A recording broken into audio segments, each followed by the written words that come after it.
Newspack channel kwoli wabale kubantinate oje kumideko manji genkuletedde olunaku olwaleero.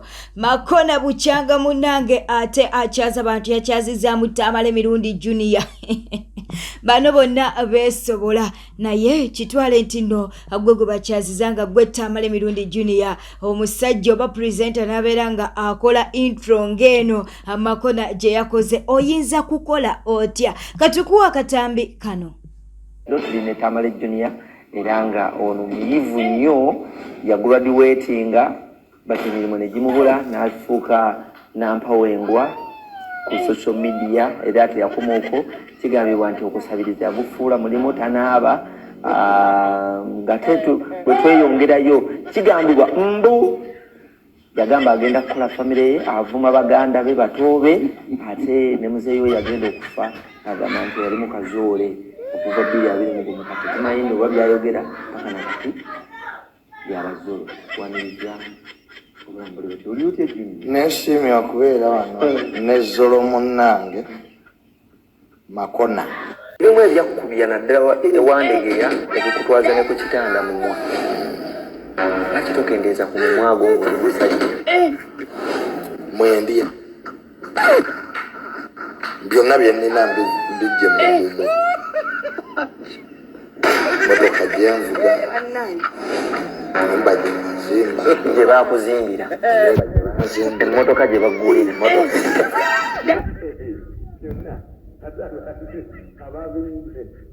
emotoka n'abanzimbira ennyumba boolumiriza nandibijjeewo singa si mu mawusi atiza atali kasiru lwaki embaasi kiki ekyo ekitogwe ky'olina kiki ekitogwe kye wali weekoledde ng'omuvubuka awezezza emyaka 27 infacti aliyo nga lwaki nkola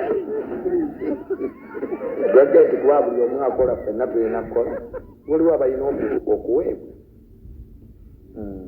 kunsi kuno waliwo abalina okukola abalenzi omulimu gwe gwakuwaana bagagga ezange ezannema okukola kaninda abazikoze mbawaane bazimbe si mulimu mwangu ogenda bikolera paka bbanga ki because ogenda myaka aga mpaka wenaayagalira gwe wenawulira nti omulimu guno tegukyasasula ogw'okuwaana abagagga nga nguvaamu singa abagagga bagoba ne bakuvaamu wamerukawo buli lukya abagagga abapya abaali abagagga ejjo si be bagagga kati abaaliwo ku mirembe gy'amini bulina okuobeerawo muna abameruka ensi etambula ekonomi ekyuka here and there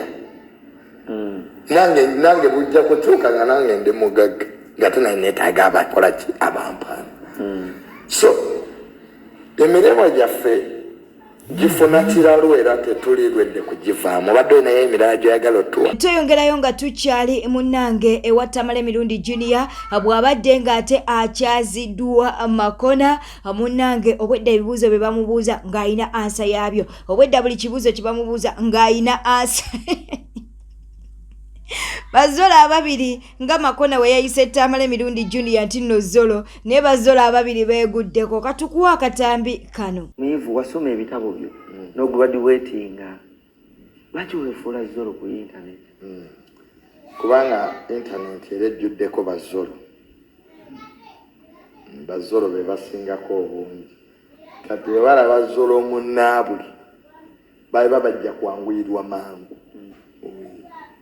ekyanfuula zolo kaba zolo kale gwatali zolo oba okolako ki gwe waliwo omukutu gwe baakola nti guno gw'abayivu guno gw'abazolo guno gw'abategeera subscribinga likinga ateleko bakabwawo mu comment section munange dictator Amiru akyagenda mu maaso n'okuba nti no yeewozaako ono nakyalemeddeko agamba nti ebyayogerwa byonna ku mutimbagano ebyayogerwa byonna famire ya Chosen Becky tebyali bituufu bw'atyo munange dictator Amiru wavuddeyo n'abeera ng'ate agamba akatambi ke kano omuntu asobola okwezingako n'akuwaayiriza n'agamba nti Sayimu wakola kino nakwezingako walayo abantu ne bamubiriivinga asobola n'okukaaba amaziga Sayimu yankoze kino yansunye okitegeera abantu ne bamukkiriza nagamba yi Saimo teyandikoze bwatyo Saimo teyandikoze bwatyo ate Saimo abirabika nze nakirabirawo omusajja obwo bwebiwalaatu ate balona n'abayamba ne mufunayo nga basatu nga batata we baali babiwalata nga bakuba bamaama nange owange namina muzeeyi kawuma so ng'emboozi ekula ekintu tebali tukirowoozeeko aminisitiri byonna ebigenda mu maaso kyokka ate n'ekirala nakyo njala kigamba abakyala nti agenda ogadde ffena tulina folsi zaffe naye batata tubalekeyo mu bifo byabwe kituufu nnyo nze olaba muganda nze we natandikawo omulimu guno jjukira nasooka nembulamuko awo social media weyangirira nasooka nembulamu nensooka nenesettinga nenkuŋŋaanya akasente kange nentandikawo omulimu kati we navaayo bwe nti nendaga nti ngutandise ne bakola ki ne batandika okunkuba onfuna kati abantu abo bennyini abankuba ng'abasajja how best can we handle breakups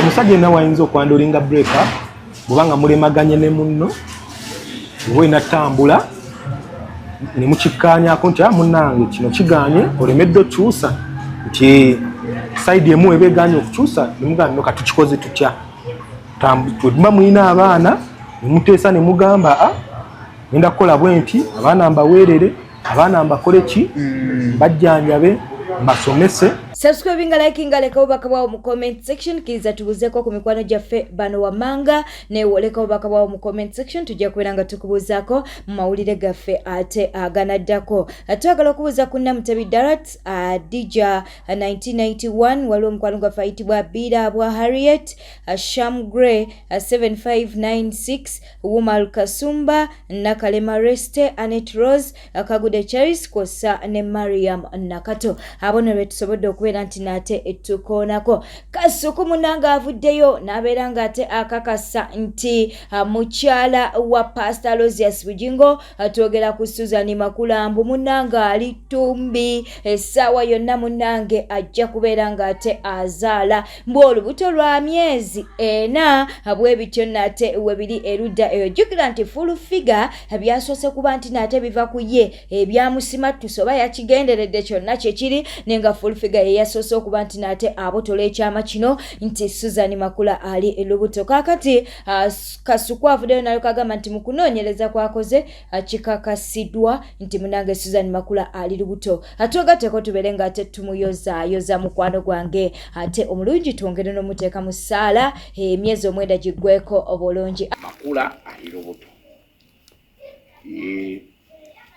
olufiga yasoso bitu wao ningaja kanoonyereze mayinze kati sikyayagala byaga nti ate kya muntu owulira byayogera noga awo waliwo tipu ninoonyereza nebanga nti yes kituufu nyeze ina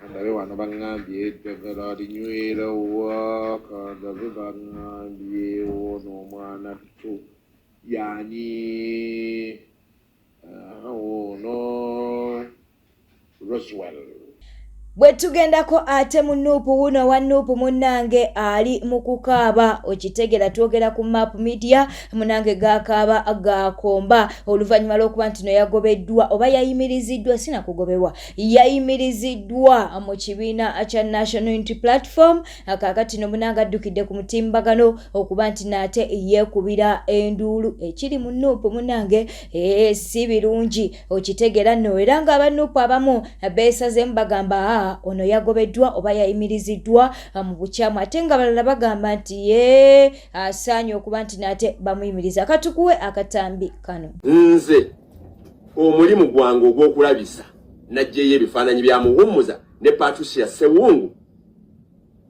ne bangoba lwaki mbijjayo ne bangoba ne bampummuza era waliwo yampeereza message nangamba nti wepankidde ku Mumbejja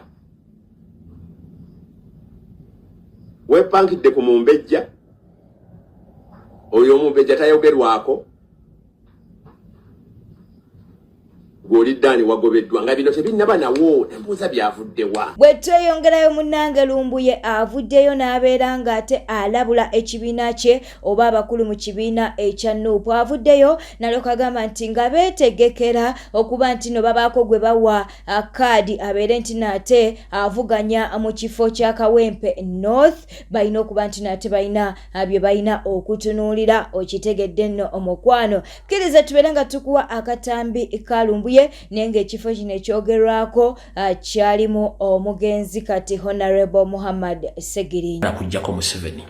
Lwaki olwaleero njagala bategeeza mukulu Nyanzi ne General Secretary kaadi zino olwaleero ezigenda otandika oku issuing wazisemanyiddi naye nga kaadi zino zigenda kuba zitandika okugabibwa. Fete tutunulira nnyo kaadi wabula tutunulira nnyo abantu abadde okula struggle, tutunulira nnyo abantu abalina omulamu ogw'okujjako Museveni nga tebabeesinze mu kalulu. Ngenda kubasaba ekigambo kimu. Okulonda kuli okuwedde kwalimu bigambo bingi, kaadi zaatundibwa, kaadi zakola ki, ne tugezaako nnyo okugezaako okudiffusinga information eyo. Tetwandiyagadde kibe kyekimu. Ngenda basaba General Secretary ne Mwami Nyanzi. People Power National Platform amaanyi gaffe gali mu bantu. Mugende mukole visibility studies okuva ku LC1 mpaka ku national level. Nga abantu bennyini ku kyalo, ku Muluka, ku Gombolola, ku Masaza okutuuka ku national level beba bobolira abantu abadde baagala enkyukakyuka n'abaagala okujjako Museveni. So si muntu kuva mu bbanga ng'ayagala kaadi nga ne ku ground taliiko. Nkiddamu, si muntu kuva ku gyavudde mbw ayagala kaadi nga tabadde na mu struggle, takoleredde bantu nga ne ku ground taliiko. Kye bayita okukola feasibility studies kwe kuddayo ku ground okunoonya abantu baagala ki, ani gwe baagala, kikyabakoledde, kikyalinawo nga wankyukakyuka. Tulinamu enkwezenge ezirina ssente okuva mu gavumenti nga ziise mu DP buloko mu DP nga bakoze structures nga bo balinze bulinzi kuwamba kintu kino. Tekyanditunyumidde nnyo bantu kujja tugwako kiyiifuyiifu nga baagala kaadi wabula ng'omulamu wange bakusigwa kujjako Museveni. Mbeegayiridde nnyo senga vanga vuddemu tetwagala kudda mu buvuyo bwasookawo luli. Mbasaba mu kaseera kano buli muntu yenna agamba nti Yesu liya nti ayagala kaadi. Protest vote mugisomesezza abantu. Agenda okujja okwagala kaadi obadde ludda w'ebbanga liri lyonna. Mukimanyi bulungi nnyo bakomredi kati posta ezisaba okubalonda 2026 zisinga message y'enkyukakyuka etegeeza abantu balina okujjako Museveni. Mukimanyi nti posta ezikubiddwa simanyi olinda 2026 zisinga message etegeeza abantu balina okujjako Museveni nga tukosa protest vote. Yenna oba yandiyagadde okujja okwesimbawo yandibadde yakoze dda official message ng'ategeeza abantu okugenda okukebera enkazi abalonzi, ng'ategeeza abantu tugenda mu protest vote, ng'ategeeza abantu tugenda kujjako Museveni by all means, so si kujja kukubisa posta zammwe tezina kintu zitugasa. General Secretary Mwami Nyanzi mudde ku ground bannayuganda amaanyi gababuulire. Si muntu kujja n'amasuuti ng'azze ku secretariat, simanyi nze nsinga nina olubuto olunene, simanyi nina ssente, simanyi nze nsinga okwasamirira nga njogera. No! People power, our power belongs to people. Tetwagala bantu bagenda tufuukira kyambika. Tubadde mu struggle n'emyaka kati gigenda ffe tetugenda kwesimbawo. Wabula tula abantu bafunye eki. Omuntu najja from nowhere azengera kwesimba n'ateekako national platform era najja nga mukambwe nnyo. Y'ensonga lwaki bwe tuba tugenze mu nomination ez'Ekawempe. Zikyabawadde ekizibu. Buli muntu yavuddeyo nga tebadde mu active politics oli najja nti nze ngenda kudda mu kifo kya Segirinya. As who? Where have you been? The man whom you pursue to replace, he had been there. But from nowhere gozeti ngenda kwesimbawo obadde luddawa. Secretary General mukulu chairman Nyanzi n'abalala mudde ku ground mu syndicate team ezigenda okukola thorough investigations ku bantu abagenda okujja. Twetaaga bazoga nti twetaaga banoonya bifo. Twetaaga abantu basobola okuteekawo embeera nti kunga abantu bagenda kwekalakasa nti ono asobola.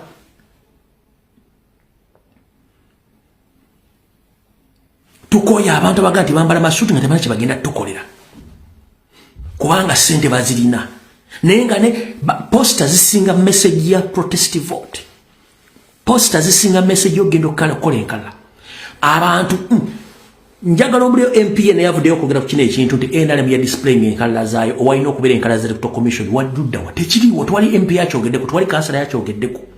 Remember bakansala basinga obungi bonna bagende wasali musale mugenda basunsula mutya n'okumanya baani abatagenda ba MP bagenda mugenda basunsula mutya era mumanya abagenda at this particular moment buli muntu yena eyatuyamu olukwe yandibadde yaweereddwa dde ebbaluwa mugamba nti tokyaliwa nuupu twakugoba ekyo ne kiggwa period.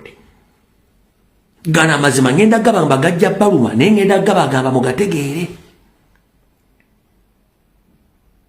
Nawe yenyini akuba posta muda 226 muganda ngo otumalamu amaanyi obudde si wakubisa posta osobola nzo kubisa mu wiki esembayo sawa ya kusala ntoto kusomesa abantu protest vote naye oli bwakubuuza protest vote kiki mugamba agenda abuuze nnyina kuba tetwagala nnyo bawa kyakola kuba tegeeza kye tugenda okupulana kuba kye tugenda okukola. Ompulira bulungi nnyo fe twagala bagamba kigambo kimu buli ateekayo post essaawa zino wa posta nga ati munda 226 oyo si wankyukakyuka oyo wa wazalendo nkiddamu buli ateekayo post naga munda 226 oyo si wankyukakyuka oyo wazalendo essaawa yakuso tosobola kungamba nti ovudde mbanga oyonje tooke nga tewasima kinnya kyalyo tewateeka mundu tewalabirira kitooke gweyagala kutemako obutemi ttooke. It is impossible. Oyina kumala kukola foundation na ground work.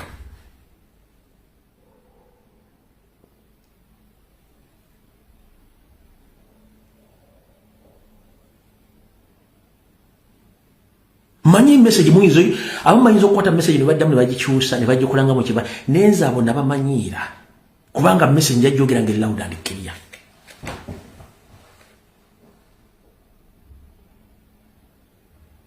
Njajjogera ngeri loud and clear abamu jabbanyiiza naye nga amazima geego.